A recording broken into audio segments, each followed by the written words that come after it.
दोस्तों नमस्कार। 4 PM news network पे आप सबका बहुत बहुत स्वागत है। मैं हूं आपका दोस्त मयूर जानी। अब देखिए, हम सब जानते हैं कि वो आबकारी मामले में, शराब की जो आबकारी नीति के मामले में आम आदमी पार्टी के सुप्रीमो अरविंद केजरीवाल साहब, उनकी भी पूछताछ हो गई। अभी सीबीआई ने पूरी 9 घंटे पूछताछ की। कह रहे थे कि कुछ 56 सवाल जो है वो उनको पूछे गए, और उन्होंने जब कल पूछताछ खत्म होने के बाद जब पत्रकारों से बातचीत की, तो उन्होंने कहा कि भाई हमको, हमारे पास छुपाने के लिए कुछ है ही नहीं, तो हमने हर चीज़ का जो है बिल्कुल खुल के जवाब दिया है। और साथ में उन्होंने उस समय सीबीआई के अफसरों की, जो जांच अधिकारी, पूछताछ करने वाले जो लोग थे, अफसर थे, उन सब की तारीफ भी की। कहा कि बहुत ही मान सम्मान के साथ हमसे बातचीत की गई। चलिए, अच्छी बात है, ये तो है ही है। लेकिन एक चीज मैं बताऊं क्या हो रहा है साथ साथ में, इसको जरा समझने की कोशिश कीजिएगा। मनीष सिसोदिया जेल से बाहर निकल नहीं पा रहे, जमानत याचिका खारिज हो रही है। सत्येंद्र जैन जेल से बाहर निकल नहीं पा रहे, उनकी जो जमानत याचिका है वो भी खारिज होती ही जा रही है। और ये जब निकले थे सीबीआई में पूछताछ के लिए हाजिर रहने के लिए, तब इन्होंने भी जो है, अरविंद केजरीवाल साहब ने भी कुछ ऐसा माहौल क्रिएट करने की, खड़ा करने की कोशिश की थी कि उनकी भी गिरफ्तारी पूछताछ के बाद या दौरान हो जाएगी। फिर आपने ये भी देखा, बहुत सारे जो कार्यकर्ता थे उनके और मंत्रिमंडल के ऑलमोस्ट ऑलमोस्ट सभी लोग जो थे वो धरने और प्रदर्शन पे बैठ गए। उसके बाद फिर उन्होंने जो है वहां सबको डिटेन भी किया गया। ये सब भी हमने देखा पूरा। इसके साथ साथ गुजरात में क्या हो रहा है, गुजरात में 10 कॉरपोरेटर जो है, सूरत के, मैं उस दिन बताया था आपको, 10 कॉरपोरेटर जो है, 27 थे, उसमें 10 चले गए, और भी जा रहे हैं, ऐसी बात है। बड़ा आरोप लगा, एक प्रेस कॉन्फ्रेंस हुई गोपाल इटालिया की मौजूदगी में, कि एक जो महिला काउंसिलर है आम आदमी पार्टी की, उसने कहा कि 50-50 लाख से लेके उससे भी ज्यादा रुपयों की डील हुई है। और भारतीय जनता पार्टी के जो शिक्षा मंत्री है गुजरात के, प्रफुल्ल पानसुरिया, उन्होंने इस चीज का, इस ऑपरेशन कॉर्पोरेटर्स को हाथ में लिया और अंजाम दिया है, और ये सब तरह की बातें हो रही है। उसके साथ साथ एक चीज और भी हुई कि गोपाल इटालिया जो है, जो चुनाव से पहले तक वो गुजरात प्रदेश अध्यक्ष थे आम आदमी पार्टी के, और खुद चुनाव लड़े थे सूरत से और हार गए थे। फिर जो है उनका एक तरह से समझ लीजिए कि डिमोशन ही हुआ। गुजरात की किसी भी प्रकार की जिम्मेदारी से जो है उनको मुक्त कर दिया गया, और फिर जो है उनको महाराष्ट्र का जिम्मा सौंप दिया गया, जहां उनका कोई कुछ कुछ उनकी नींव नहीं है वहां पे। ये भी हुआ। वो गोपाल इटालिया को एक गृह राज्य मंत्री हर्ष संघवी के बारे में एक ऐसी टिप्पणी करने के चार्ज में उनको जो है क्राइम ब्रांच सूरत ने अब गिरफ्तार कर लिया है। ठीक है। अच्छा, दूसरी ओर ये हो रहा है कि अब मुख्यमंत्री, दिल्ली के मुख्यमंत्री केजरीवाल साहब और संजय सिंह, जो उनके राज्यसभा के सांसद हैं और बड़े ही आक्रामक प्रवक्ता भी हैं पार्टी की ओर से, उन दोनों को जो है वो 17 अप्रैल को, ये 23 अप्रैल को उनको भी जो है यहाँ कोर्ट में प्रस्तुत होना है, क्योंकि उनको भी बोला गया कि आपको आना पड़ेगा, आपने जो टिप्पणियां की है इसको लेकर आपको यहाँ प्रस्तुत होना पड़ेगा, आपको जवाब देना पड़ेगा। तो उनको भी समन भेजा गया है। ये सब हो रहा है। इस दौरान हमने सोचा कि हमने, हमारे जो रिपोर्टर हैं राहुल पांडे जी, हमने कहा कि राहुल पांडे जी, अगर आप जाइए आम आदमी पार्टी के दफ्तर में और आप देखिए वहां क्या माहौल है, क्या कुछ गुजरात के आम आदमी पार्टी के अभी के जो अध्यक्ष हैं राज्य के, ईशुदान गढ़वी। ईशुदान गढ़वी एक समय के पत्रकार रह चुके हैं, एक गुजराती न्यूज चैनल जो अभी भी है वीवी, उनके संपादक रह चुके हैं। उनका एक कार्यक्रम होता था महामंथन नाम से, जो 1 घंटा चलता था। वो कार्यक्रम उनका, जब वो संपादक थे और उस कार्यक्रम को करते थे, तब वो कार्यक्रम बहुत प्रचलित और बहुत लोकप्रिय हो चुका था। और उसी कार्यक्रम लोकप्रियता के चलते ईशुदान गढ़वी साहब को भी लगा और आम आदमी पार्टी को भी लगा कि इनको जो है राजनीति में सक्रिय प्रवेश करना चाहिए, सक्रिय होना चाहिए, प्रवेश करना चाहिए। तो फिर वो चले गए राजनीति में। तो मैंने कहा देखो, अगर ईशुदान गढ़वी साहब अगर वहां पे हो तो उनसे पूछो, 2-3 मुद्दे हैं। एक, ये जो बुलाया जा रहा है और डिग्री वाला इश्यू प्रधानमंत्री की डिग्री को लेकर, तो उसको लेकर उनका क्या पक्ष है। और फिर वो जो कॉर्पोरेटर जो है वो भारतीय जनता पार्टी में जुड़ रहे हैं और दावा या आरोप ये है कि भाई आप जो है वो इसको खरीद फरोख्त कर रहे हैं। मैंने कहा मैं चाहता था कि मैं कोई एक सॉलिड, कोई ठोस कोई स्टेटमेंट मुझे मिले ईशुदान गढ़वी साहब से, जो कि आम आदमी पार्टी के, जो कि नेशनल पार्टी बन चुकी है। तो एक नेशनल पार्टी का एक देश का अध्यक्ष किस तरह से इस अपनी बात को रखेगा, तो मैं समझता था कि कुछ मजबूत, कुछ ठोस निवेदन उनकी ओर से आएगा। मैं इनका जो निवेदन मैंने सुना, देखा, मैं व्यक्तिगत रूप से जो है मैं थोड़ा निराश हुआ। मुझे लगा कि ये जो उन्होंने टिप्पणी की है वो उनका जो पद है, जो ओहदा है, उस ओहदे को जस्टिफाई नहीं कर रहा है।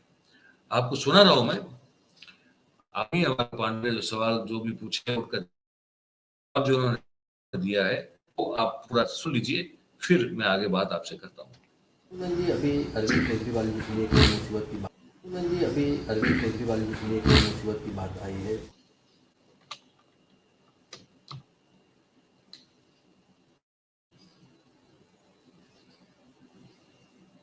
कुछ टेक्निकल इश्यू हो रहा है क्या भाई? देखते हैं। अभी अरविंद केजरीवाल जी के लिए एक मुसीबत की बात आई है, क्योंकि कल ही जिस तरह से सीबीआई ने पूछताछ के लिए बुलाया था, इस बीच अभी गुजरात की अदालत ने अभी नरेंद्र मोदी की डिग्री को लेकर मानहानि केस में 23 तारीख को अरविंद केजरीवाल और संजय सिंह को यहाँ पे तलब किया। क्या कहना चाहेंगे इस विषय पर? देखिए, एक चीज़ बात ये कि मुझे पता नहीं चल रहा है कि ये लोग क्यों अपनी डिग्रियां छुपा रहे हैं। अब मेरी डिग्री है तो मुझे तो गर्व होता है कि मैं अपनी डिग्री दिखाऊं, और जो पढ़े लिखे होते हैं तो बार बार कहते हैं कि मैं इतना पढ़ा हूँ, देखो अपना बच्चा 10th में इतना लाया, 12th में इतना लाया, तो गर्व होता है। तो मैं तो बोल रहा हूँ कि यूनिवर्सिटियों को भी ये सोचना चाहिए कि इतना बड़ा पढ़ा लिखा बच्चा जो अपना होता है, तो ये हमारे सबके लिए गर्व की बात है। अब ये मामला पता नहीं यूनिवर्सिटी को ऐसा क्यों लग रहा है कि हमारे और मानहानि वाला जो है, तो मुझे लग रहा है कि ये कानूनी प्रक्रिया में अरविंद केजरीवाल जी और संजय सिंह जी को जो उन्होंने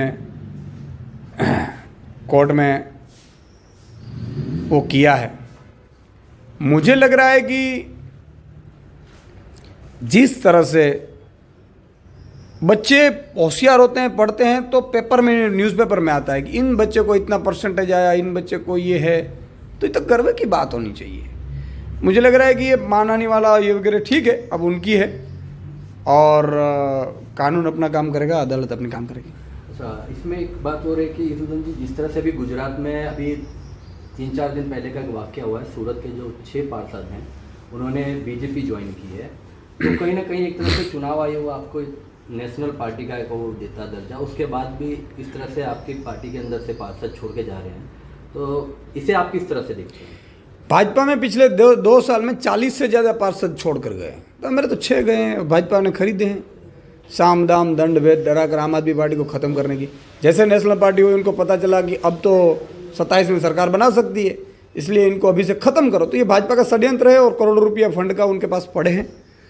और 50-50 लाख की ऑफरें देकर मेरे कॉरपोरेटर को डराना धमकाना, अपने सगा संबंधियों से ढकवाना, ये उनकी चाल है। लेकिन इससे जनता में भारी रोष है। गुजरात की जनता ने तय कर लिया है कि अब की बार भाजपा को कभी हम वोट नहीं देंगे। भाजपा जिस तरह से खरीद फरोख्त करती है और हमारे टैक्स का पैसा किसी और पर्टिकुलर को खरीदने के लिए देती है, तो अब हम भाजपा को कभी जीतने नहीं देंगे। तो लोगों में बहुत गुस्सा है। अभी कुछ दिन पहले हमने जो अभी डिग्री को लेके हमने कुछ दिन पहले एक इंटरव्यू लिया था जयंती भाई पटेल से, तो उनका भी कहना है कि अभी इस पे हम कंफर्म नहीं कह सकते हैं उनकी डिग्री को लेके, पर मेरी क्लास में उनकी अटेंडेंस नहीं थी।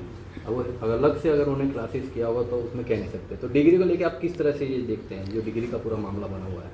देखो, मैं तो ये कह रहा हूँ कि डिग्री अगर है तो दिखा देनी चाहिए। इसमें कोई मुझे भी मतलब कि डिग्री दिखाने का गर्व होता है। और प्रोफेसर रह चुके हैं उस टाइम, मुझे लगता है 69 से 92 तक ये जयंती भाई यूनिवर्सिटी में प्रोफेसर रहे हैं।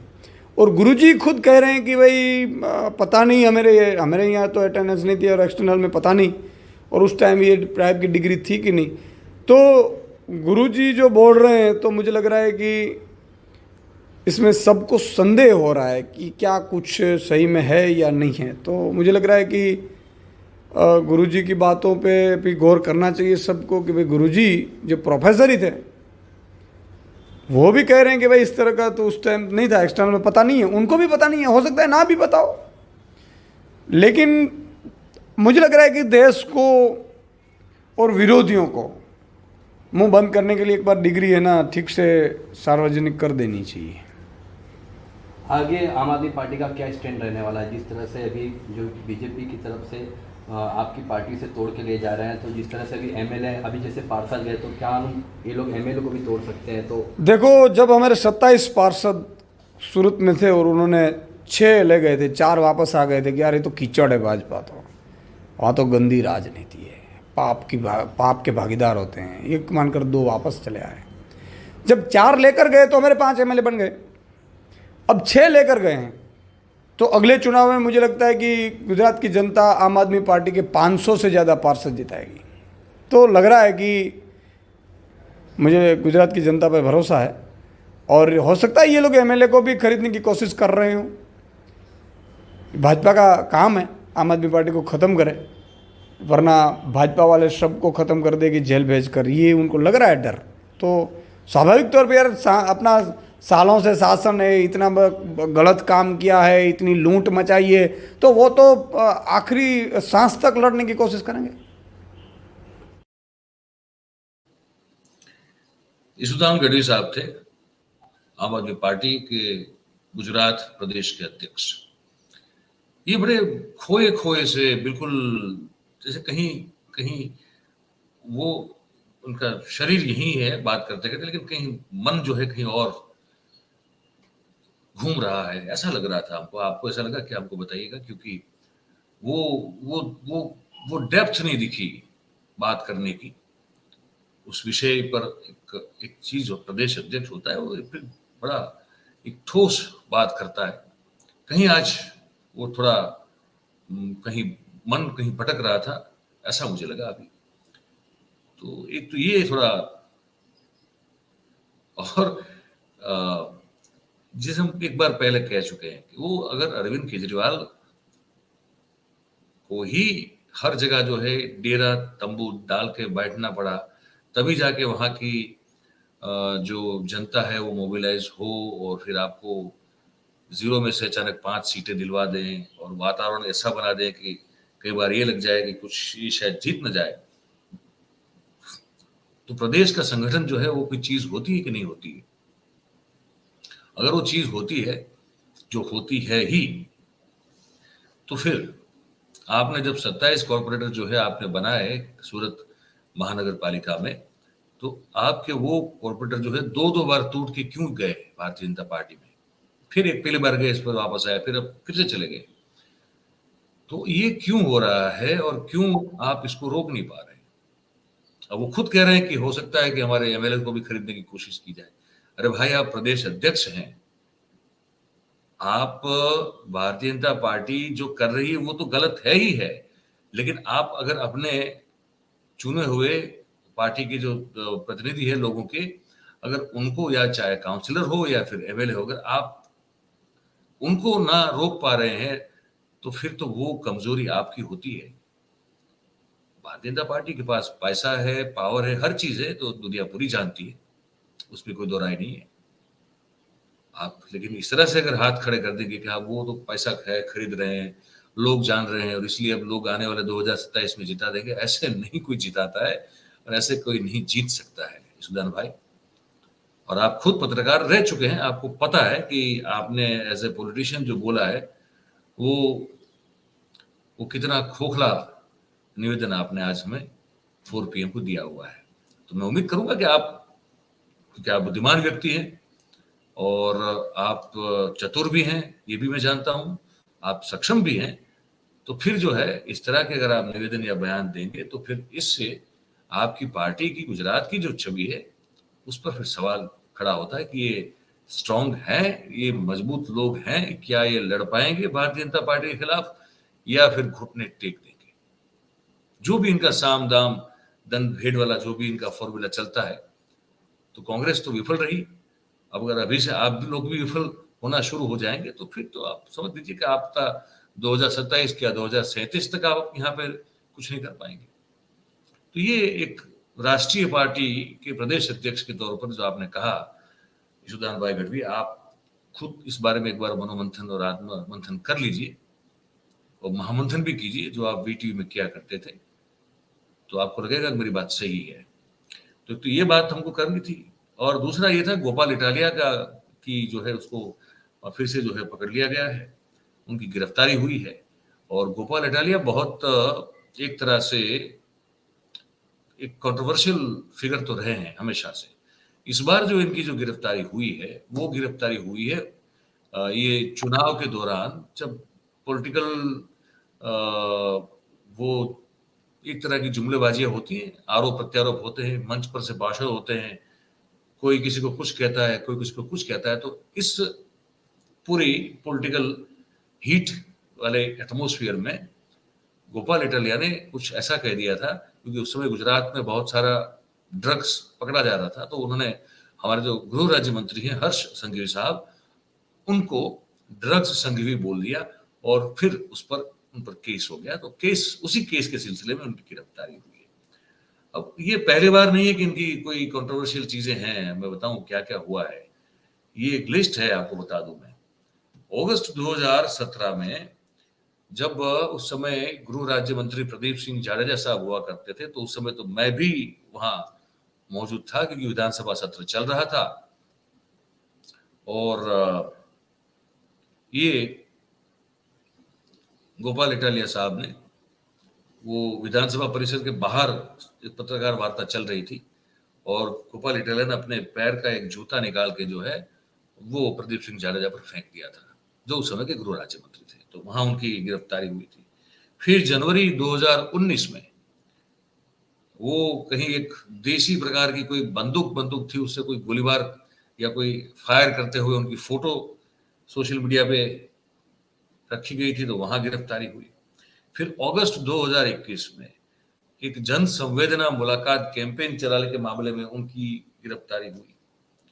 फिर दिसंबर 2021 में जो बड़ा बड़ा प्रचलित और बड़ा वो एक अगेन कंट्रोवर्शियल पूरा मामला था, जहां पे आम आदमी पार्टी के नेता कार्यकर्ता, जिसमें गोपाल इटालिया, सुदान गढ़वी और कुछ 100-150 के आसपास कार्यकर्ता भारतीय जनता पार्टी के प्रदेश कार्यालय जो है गांधीनगर स्थित, कोबा स्थित, वहां कमलम पे जो है उन्होंने हल्ला बोल दिया था और कमलम का दरवाजा तोड़ दिया था।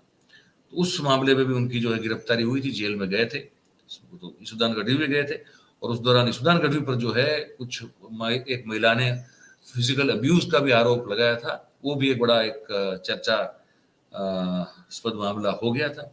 फिर गोपाल इटालिया पर मई 2022 में जो है वो सूरत भारतीय जनता पार्टी के कार्यालय पर हमले के मामले में रायोटिंग का चार्ज लगा था और उनको डिटेन किया गया था। और फिर अक्टूबर 2022 में उन्होंने सितंबर 2022 में उन्होंने भगवान कृष्ण को राक्षस के साथ कंपेयर किया था, तब उन पर एक केस दाखिल हुआ था और अक्टूबर 2022 में नरेंद्र मोदी जो हमारे प्रधानमंत्री है उनके खिलाफ उन्होंने कुछ ऐसी टिप्पणी की थी जिसपे महिला जो आयोग है वहां से बहुत बड़ी आपत्ति जताई गई और फिर उनके खिलाफ जो है वो एक फरियाद हुई थी जहां पे उनको डिटेन किया गया था। तो एक अपने आप में बहुत बड़ा एक कंट्रोवर्शियल फिगर रहे हैं गोपाल इटालिया, जो एक्चुअली पहले सरकारी कर्मचारी रह चुके हैं। तो ये सब इनका बैकग्राउंड है। अब वो फिर से एक बार क्राइम उसको उनको गिरफ्तारी की। अगर आप संगठन को प्रदेश में अगर मजबूत नहीं करेंगे और अगर विचारधारा से आप लोगों को नहीं जोड़ेंगे, जो कि अभी कोई करता हुआ नजर नहीं आ रहा है, उस प्रकार से जिस प्रकार से कोई भी पार्टी को अगर खड़ा होना हो कहीं किसी प्रदेश में तो वो जरूरी होता है। और ये बात समझना बहुत जरूरी है कि अगर विचारधारा आप रोक डाउन नहीं करोगे उसके बीज अगर आप जो है नहीं बोओगे विचारधारा के, तो कोई भी पार्टी जो है उस तरह से किसी राज्य में अपने आप को बड़ा नहीं कर सकती है। तो और ये छोटा राज्य नहीं है, ये ना दिल्ली है ना पंजाब है, ये गुजरात है। तो यहाँ इस तरह से मेहनत करनी चाहिए, जो एक जुनून दिखना चाहिए वो नहीं है। शायद यहाँ के लोग जो हैं सिर्फ और सिर्फ अरविंद केजरीवाल पर निर्भर है। अगर वो आते हैं तो फिर चीजें जो है अचानक से वातावरण में गर्मी छा जाती है, अगर यहाँ नहीं है तो फिर वहाँ इस तरह से एकदम माहौल जो है पार्टी का बड़ा ठंडा नजर आता है। तो ये चीज थी, हमने कहा कि हम आपसे शेयर करें, बताएं आपको कि ये स्थिति है। सवाल मन में ये होता है कि आपका क्या होगा अगर इसी तरह चलता रहा तो।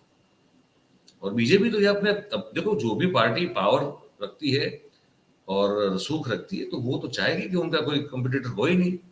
कांग्रेस को जो है आस्ते आस्ते आस्ते जो है इतना हल्का कर दिया, हालत खस्ता कर दी। तो आपको तो ये सोच समझ के ही चलना पड़ेगा कि भाई हर तरह के हथियार जो है वो आपके खिलाफ इस्तेमाल किए जाएंगे।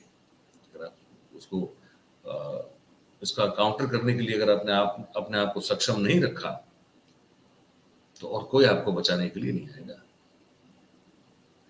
आपका हाल भी कांग्रेस जैसा बुरा होगा। तो मुझे तो ये लगा, मैंने जो ऑब्जर्वेशन किया तो मैंने आपको बताया। आप लोगों को इस बातचीत को सुन के क्या लगा, ये आप हमारे कमेंट बॉक्स में जरूर लिख के बताइएगा। आपकी प्रतिक्रिया, राय, प्रतिभाव जो भी आप देना चाहते हैं। और फिर अगर अच्छी लगती है बात हमारी तो फिर इसको लाइक कीजिए, शेयर कीजिए, सब्सक्राइब करवाइए, है ना, ताकि हमारी जो बात है वो जितने ज्यादा लोगों तक पहुंच सकती है वो पहुंच सके आपकी सहायता से, आपकी मदद से। इस कार्यक्रम में जुड़ने के लिए आप सबका बहुत बहुत धन्यवाद। Thank you very much. नमस्कार।